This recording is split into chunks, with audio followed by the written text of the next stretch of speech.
Throughout the world, pipe jacking and micro-tunneling are becoming increasingly important for the installation of sewer pipes and service lines. The Herrenknecht Avn series introduced in this film has been deployed successfully on every continent.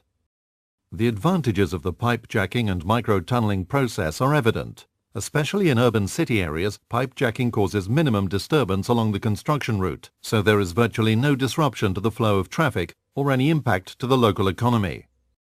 In contrast to conventional methods in such construction projects, pipe jacking and micro-tunneling has an environmentally friendly method and helps to conserve protected landscape areas.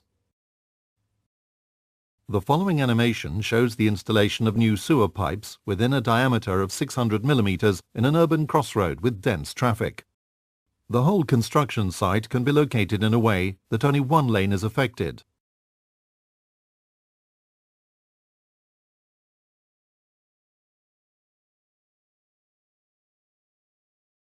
In our example, 150 meters of sewer pipes are to be jacked from the launch shaft to the reception shaft.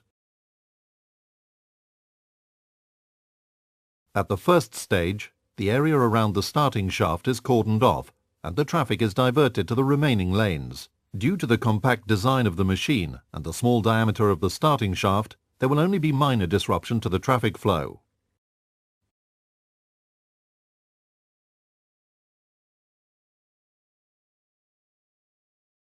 In this case, the start shaft consists of a round shaft of reinforced concrete with an inner diameter of 3.2 meters.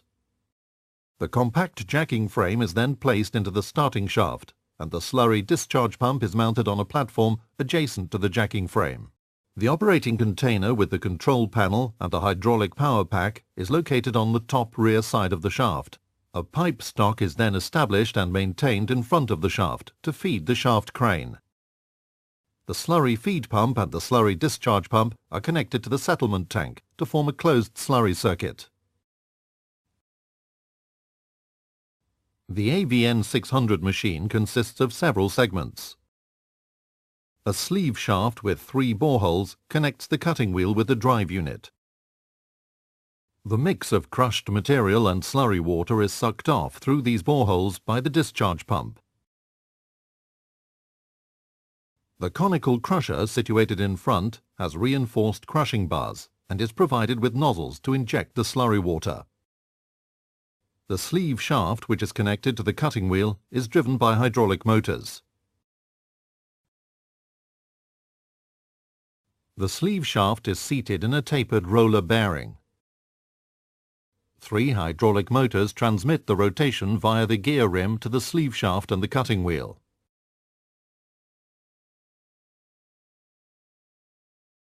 Three steering cylinders enable the operator to correct the direction of the tunnel boring machine, as well as control the alignment of the machine in curved drives. Therefore, the position of the cutter head is continuously updated with the help of the laser guidance system. To ensure Avn600 has a smooth method of excavation, the machine has 2 integrated water circuits. The standard circuit supplies slurry water to the annulus via 5 hoses fixed to the inner side of the bulkhead. Several boreholes branch off from the annulus, which supply the chamber situated behind the conical crusher. The slurry water is continuously pumped through the conical crusher chamber, sucked off through the boreholes of the sleeve shaft, and transported back to the settlement tank by the discharge pump. A second hose supplies the high-pressure nozzles used in the conical crusher. These nozzles avoid clogging and agglutination in the crusher chamber in case of cohesive soils.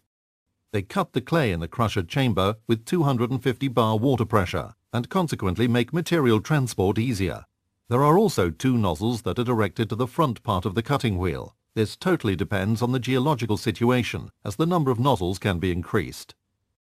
The water coming from the nozzles is mixed with the water of the slurry circuit and the excavated material. The whole mix is then transported to the settlement tank. The cutting wheel excavates the material at the tunnel face. In the crusher chamber, the material is grinded down to the appropriate grain size by the spokes of the cutting wheel, which operates in the same principle as a coffee grinder. Large stones are crushed by the discs of the cutting wheel. Sometimes fragments are being displaced to the surrounding soil. Stones, attaining the crusher chamber through the openings of the cutting wheel, are crushed by the reinforced conical crusher and the spokes of the cutting wheel, and afterwards transported together with the slurry water to the surface.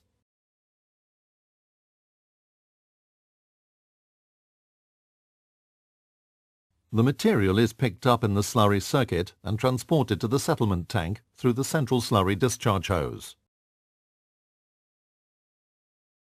The slurry feed and discharge lines are passing through the jacking pipes via the jacking frame up to the surface. The slurry discharge pump removes the excavated material and pumps it up into the settlement tank, which consists of 2 chambers. At first, the excavated material is pumped into the rear chamber, where it settles due to gravity. The overrunning water is collected in the front chamber, from where the clean water is sucked by the slurry feed pump and returned to the slurry circuit, thus creating a closed system.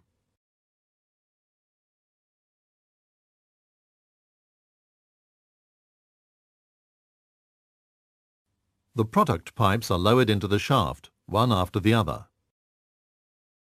The jacking frame works in 3 stages. After approximately 1/3 of the maximum jacking stroke, the jacking arms return and the main thrust ring of the jack can advance further. After jacking the product pipe, all supply lines, such as hydraulic hoses, are disconnected. The jacking frame is returned to its original position and the next product pipe is lowered. This procedure is repeated again and again until the whole drive length is completed, reaching the reception shaft.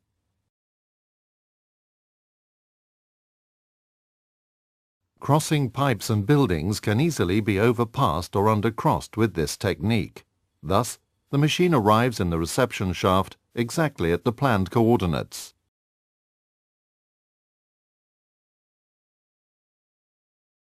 The drive is continuously monitored by a laser guidance system. The laser itself is positioned in the starting shaft, meeting the laser target, which is installed behind the cutter head. The laser beam determines the reference axis. The laser target identifies any deviation which may occur. The coordinates are transferred to the steering computer in the container and visualized on the screen. Any deviations in position can be corrected by adjusting the steering cylinders at the push of a button on the control panel. The length of the tunnel is recorded by a metering wheel. This information is transferred to the control panel and allows the operator to determine the location and direction of the machine cutter head at any time. In our example, the total of 150 meters of new pipes could be realized with only a minimum of disturbance in a sensitive infrastructure. The conventional open laying of pipes would have caused major disturbance and annoyance for traffic and the residents.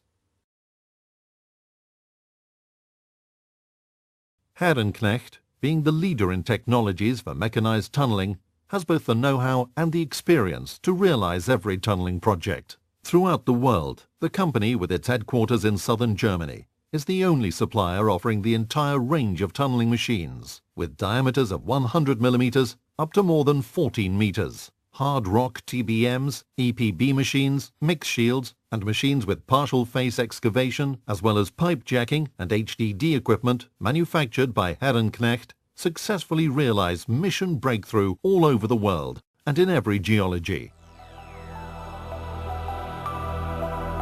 25 years of experience in mechanized tunneling, as well as the global service network, make Herrenknecht your competent and reliable partner.